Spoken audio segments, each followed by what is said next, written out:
검찰이 계속 얘기하고 있는 것은 아무튼 그 이제 구속영장에 의례적으로 들어가는 표현들이 있습니다. 그래서 그 이제 왜냐하면 구속영장이라고 하는 것은 검찰이 법원에 청구하는 거거든요. 이 사람을 잡아놓도록 입법부가 심사를 해달라 하는 것이 구속영장인 겁니다. 검사가 판사한테 내가 이 사람을 밖에다가 자유롭게 돌아다니게 한 상태에서 수사를 하는 것보다는 일단 신병을 확보해서 구금을 한 다음에 수사를 하는 것이 공공선, 공공이익에 더 부합된다라는 취지로 이제 그걸 내놓는 건데 그 검사와 판사가 서로 주고받는 용어가 있습니다. 그 용어가 이제 사안의 중대성, 뭐 증거 인멸 우려, 뭐 이런 겁니다. 그런 얘기가 쭉 있습니다.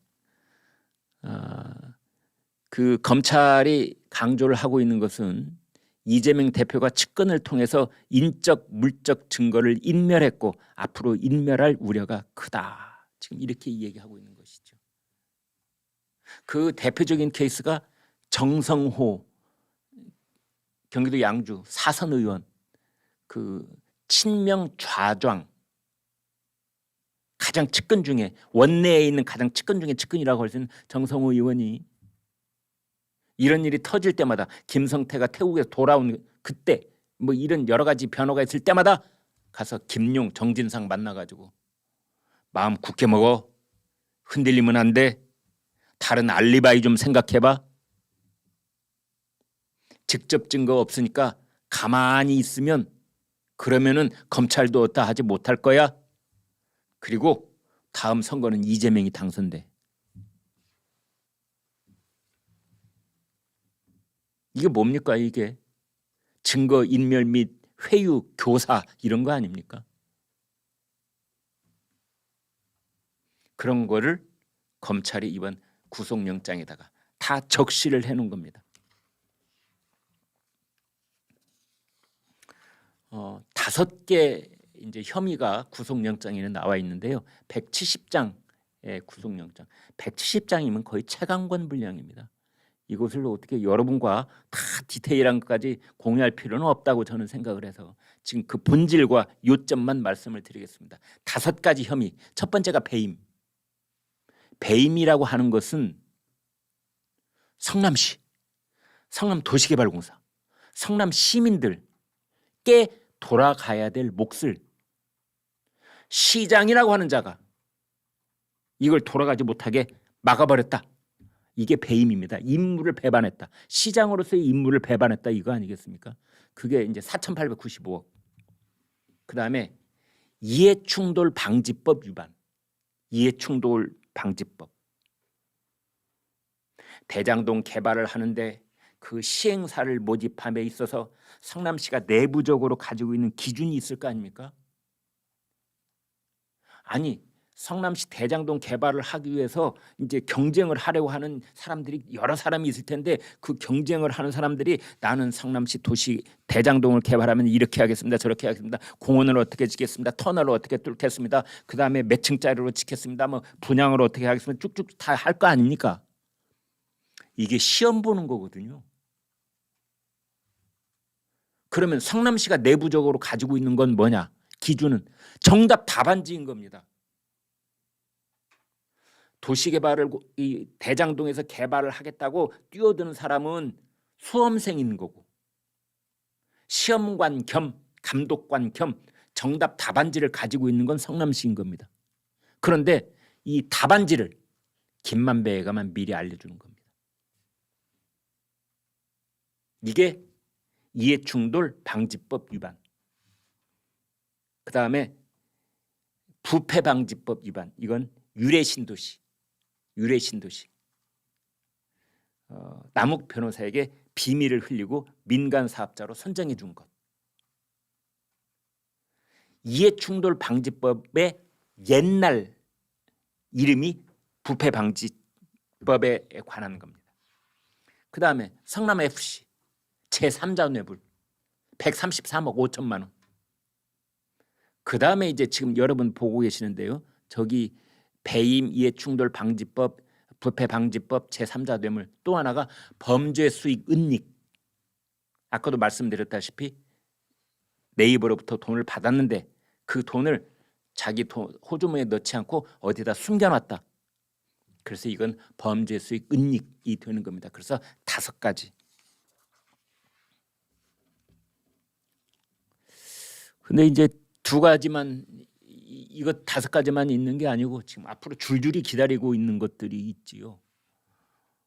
그 중에 하나가 줄줄이 기다리고 있는 것 중에 큰 것이 이번 대장동 사태의 핵심 중에 핵심인 428억.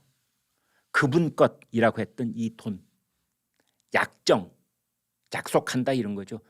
일이 끝나고 난 다음에 내가 당신한테 돈을 주겠다 하는 약정. 이걸 부정처사 후 수뢰라고 하는 겁니다. 대개 이런 식으로 공무원들이 돈 많이 받았습니다. 왜? 미리 받으면 들통날 염려가 높으니까. 또 돈은 주는 쪽에서의 입장에서 본다면 아니 성공 사례로 줘야지. 이 일이 말이 이 민원이 처리될지 안 될지도 모르는데 미리 돈을 주는 게 좀 위험하잖아요.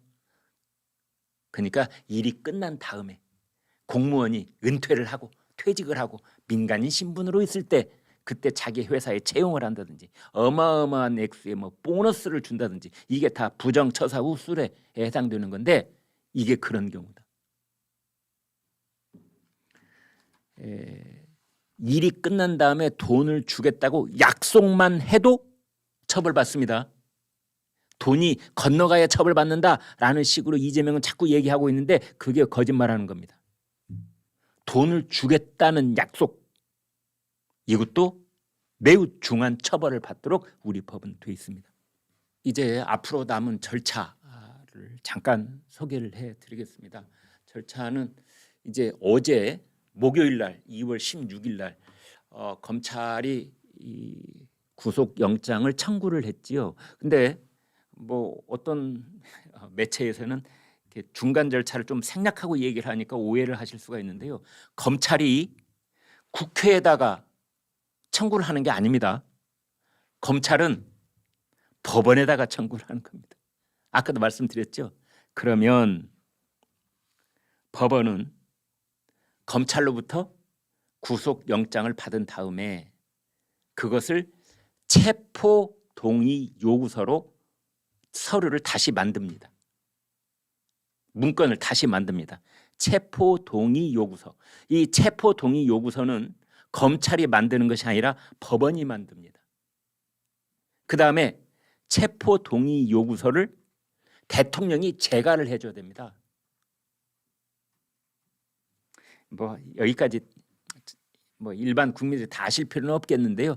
아무튼 검찰의 구속영장 청구, 그것을 받은 법원이 체포동의 요구서 작성, 그것을 대통령이 재가, 그 다음에 이것을 법무부가, 대통령 재가가 떨어진 이 공문을 법무부가 받아서 법무부가 국회에다가 요구서를 제출을 하는 겁니다. 그러니까 이재명 대표는 더불어민주당 사람들은 더 뭐 억울할 필요 없습니다. 왜냐하면 여기에는 이 체포동의서가 국회까지 오려면 검찰, 법원, 대통령, 법무부 총 출동해야 비로소 국회에 체포동의안 요구서가 도착을 하는 겁니다. 그냥 검사가 뭐 구속영장 발부했다고 해서 곧바로 바로 가는 거 아닙니다. 이제 그래서 아까도 말씀드린 다음 주 금요일 날 일주일 뒤에 국회 본회의에 보고가 되면은 그로부터 하루가 지나고 나흘 이내에 이제 그것을 사흘 이내에 이제 표결에 붙여야 됩니다. 그래서 2월 27일 다다음 주 월요일 아니면 화요일 날 이제 표결을 붙입니다. 그래서 국회 재적이 우리나라 지금 299명이거든요. 재적 과반 출석에 과반 찬성으로 이 체포 동의안이 가결이 되느냐, 모자라면 부결이 되느냐 이렇게 나누어집니다. 가결이 되면 체포 동의안이 가결이 된다고 해서 그날 바로 가서 이재명 이 손목에다 수갑을 채우는 게 아니고요. 영장 실질 심사를 받습니다. 체포 동의안이 가결이 되면 다시 판사 앞에 가가지고 이재명도 가고 서울중앙지검의 검사도 가고 변호인들도 가고, 그래서 판사 앞에서 저는 구속되지 않아도 정직하게 수사를 받겠습니다 라고 이제 주장을 하는 거고, 저는 도망도 안 가고 증거 인멸할 것도 없습니다라고 얘기하는 거고, 이제 검찰 쪽에서는 아닙니다. 저 사람은 가만 놔두면 자기 수화시켜 가지고 오만 짓을 다 할 사람이고 이미 해왔습니다. 이렇게 양쪽 주장을 이제 하는 거죠. 그러면 판사가 그걸 듣고 있다가 검찰 말이 옳아. 그럼 구속영장 발부. 그러면 그 자리에서 이제 포승줄에 묶여가지고 가는 겁니다. 그렇게 아니면 기각. 기각이면 무죄라는 뜻은 아니고요. 또 이제 이게 잘못되면 또 무죄다, 뭐 검찰의 수사 동력이 떨어졌다, 뭐 이런 보도들이 나오는데 그런 거 전혀 신경 쓰지 마십시오. 그런 거는 그냥 일부 언론이 습관적으로 쓰는 말이고요. 그것과 법원에서의 재판은 전혀 별개의 일입니다. 이제 그렇게 해서 아마 이달 말 다음 달 초쯤 비로소 검찰의 마지막 문건인 공소장, 구속영장에서 더 정교하고 풍부하게 증거를 정확하게 넣어서 다듬은 문건이 공소장입니다. 검찰은 공소장으로 말하는 거거든요. 그게 이제 법원으로 넘어가면 재판이 시작되는 겁니다. 그러니까 이재명 대표 입장에서는 뭐 법치주의가 무너졌느니 말았느니, 헌정 질서가 어쨌든 저쨌느니, 뭐 검찰이 독재 국가 어째, 이런 얘기를 할 계제가 안 되는 겁니다. 절차가 지금 얼마나 많이 있어요. 그 중에 하나라도 이재명 말이 일리가 있다 하면 딱 브레이크가 걸리는 겁니다. 판사가 지금 몇 번을 개입합니까? 그런데 떨리는 거지요, 본인이. 정당별 의석수 현황을 하나를 보여드리겠습니다. 정당별 의석수를 보면은 지금 여러분 표에 보시면은 더불어민주당 169, 국민의힘 115, 정의당 6, 기본소득당, 시대전환 각 1명, 무소속 7 이렇게 되어 있는데요. 일단 그 첫 번째 도표를 보겠습니다. 169명, 이건 조금 이따가 말씀을 드리겠습니다. 국민의힘 115명, 여기는 모두 다 이재명 체포해 라는 의견을 가지고 있는 사람들입니다. 그 다음 정의당 6명, 정의당 6명 국회의원도 이재명 체포 동의안에 찬성하겠다고 이미 공개적으로 밝혔습니다. 그러면 이재명 체포에 찬성하는 사람이 국민의힘 플러스 정의당 하면은 121 이렇게 되는 겁니다. 121. 거기에다가 그 정의당 밑에 보면 시대전환이라고 있죠. 시대전환당의 조정훈 의원이 찬성하겠다고 그랬습니다. 체포 동의에 찬성하겠다.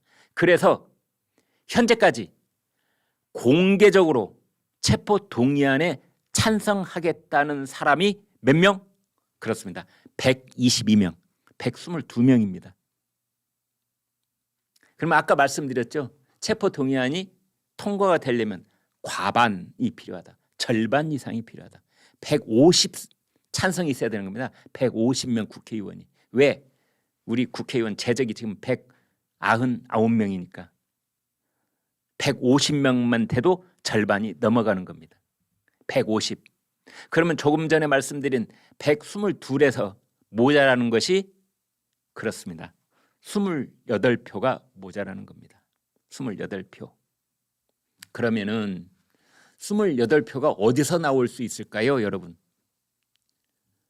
더불어민주당 169 중에서, 그리고 무소속 7 중에서. 더불어민주당 169 플러스 무소속 7 하면은 176. 176 중에 28만 이재명은 체포돼야 돼 라는 의견을 갖고 있으면 이게 통과가 되는 겁니다. 그래서 이번에는 더불어민주당 의원들의 성향을 한번 분석을 해봤습니다. 도표 보여주십시오. 이렇게 봤더니 친명계 그리고 이재명 대표 체제에서 당직을 맡은 사람들, 이 사람들을 봤더니 76명. 그래, 이 사람들은 체포 동의안 부결시키겠지. 그래, 그렇다 치고 저 사람 중에서도 찬성할 사람이 있을 수도 있습니다.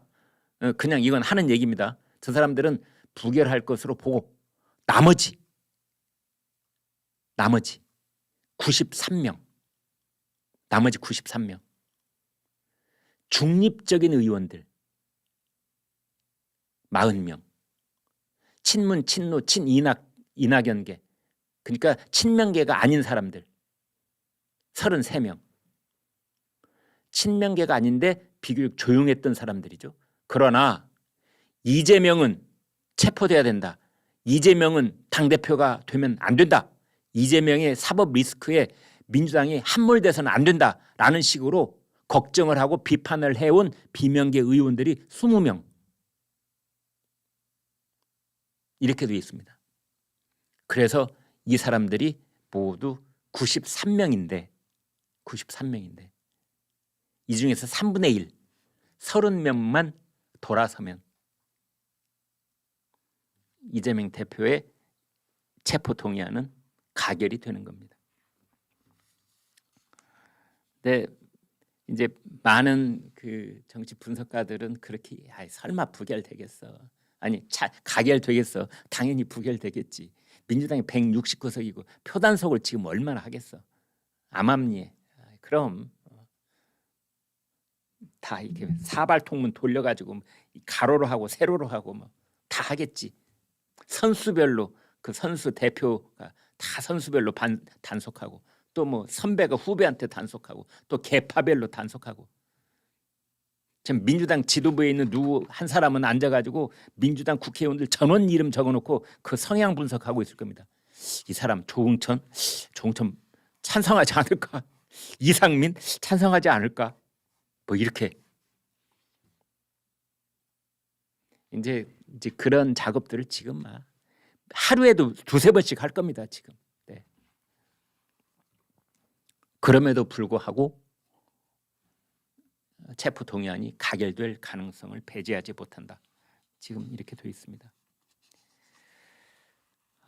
이재명 강성 지지자들이 몰려있는 개딸들이 몰려있는 재명인의 마을이라는 팬 카페가 있죠. 거기서 지금 난리가 났답니다. 어제 완전 뒤집어진 것 같아요. 다시 횃불을 들어야 하나 뭐 그러고 있답니다.